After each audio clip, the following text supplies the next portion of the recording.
Hi guys, so meron nga akong nabili dito ulit sa TikTok na luncheon meat. Yan, so sa ngayon buy one take one siya, pwede rin siyang buy two take three. So ayan, so easy to open can na rin siya.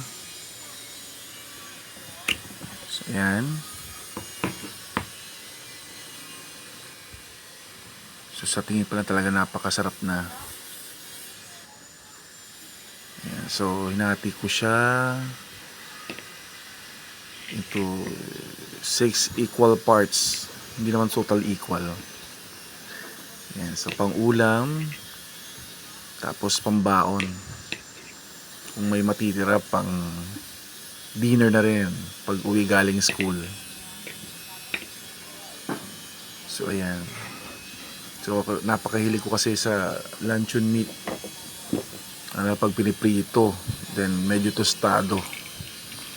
So ayan, piprito na natin siya gamit ang non-stick pan.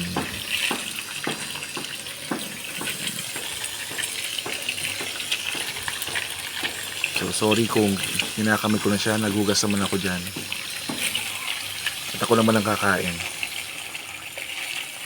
So ayan. So ang gusto ko sa luncheon meat yung medyo tostado ng konti.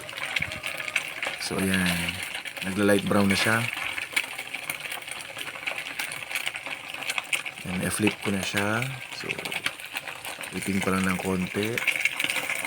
So ayan, medyo nagtutusta-tusta na rin siya.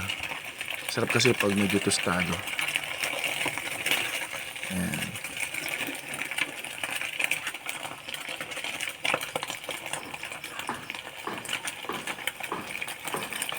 So matagal ko na rin palang ginagamit yung non-stick pan ko. Ayan. Sa lahat ng nabili ko non-stick pan, yan po ang medyo legit.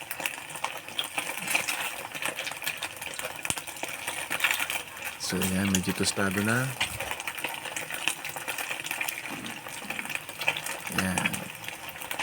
Para sa may hilig na kumain ng luncheon meat, magbaon ng luncheon meat, ito pinaka practical. So ayan na ang ating luncheon meat, tostado ng konti. So kain po tayo natin, sarap. So almusal po yan bago pumasok ng school. Ayan, sarap, masarap po siya. Ayan. So nag-ready na rin nga po ako, dalawa sa ulam, sa almusal, dalawa pambaon, dalawa mamaya ay ulamin ko sa dinner. So buy 2 take 3 po ang kinuha ko, pero pwede rin po buy 1 take